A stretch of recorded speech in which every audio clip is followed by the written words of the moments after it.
When it comes to investing in bonds, there are many types to choose from. But if you're interested in an investment that pays interest and has potential tax advantages, you might consider a municipal revenue bond. Imagine that your city has recently undergone tremendous residential development and population growth. Up until now, water for drinking and sanitation has been brought in from a larger city nearby.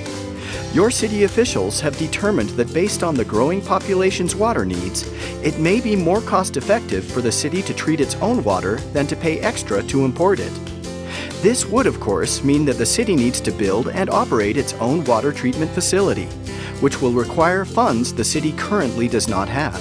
One option the city has to raise the money needed for the new water treatment plant is to issue a revenue bond. Revenue bonds are issued by cities and counties to help fund projects such as the construction or expansion of highways, bridges, tunnels, and the improvement of public utilities.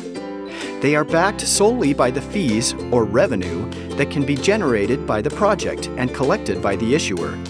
In our example of the water treatment facility, the interest and repayment of the debt will be funded by the revenue the facility will generate, namely, the water bill that city residents will be required to pay each month. After municipalities issue revenue bonds, they are generally available for the public to purchase in the secondary market.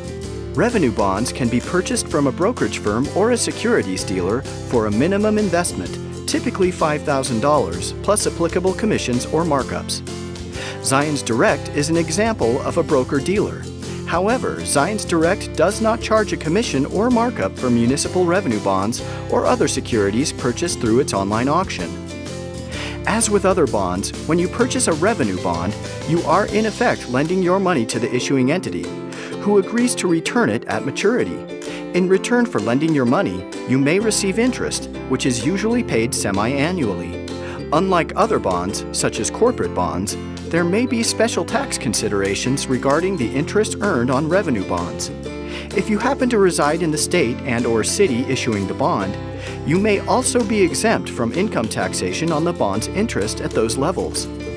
Since revenue bonds carry these possible tax advantages, they may offer lower interest rates than those that do not, like corporate bonds, for example. It's a good idea to visit with a tax professional to understand tax implications before making any investment decisions. In addition to the potential benefits associated with revenue bonds, it is important to understand the risks. All bonds are subject to default risk. If the population of our city dwindled, the issuer may not receive sufficient revenue to make its payments on the bond.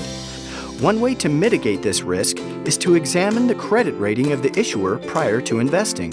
In addition, some municipal securities are covered by bond insurance, which can also help guard against this risk. Insured bonds are underwritten by a private insurer that guarantees repayment if the issuer defaults. Revenue bonds are typically less liquid compared to stocks and don't trade as actively as corporate bonds.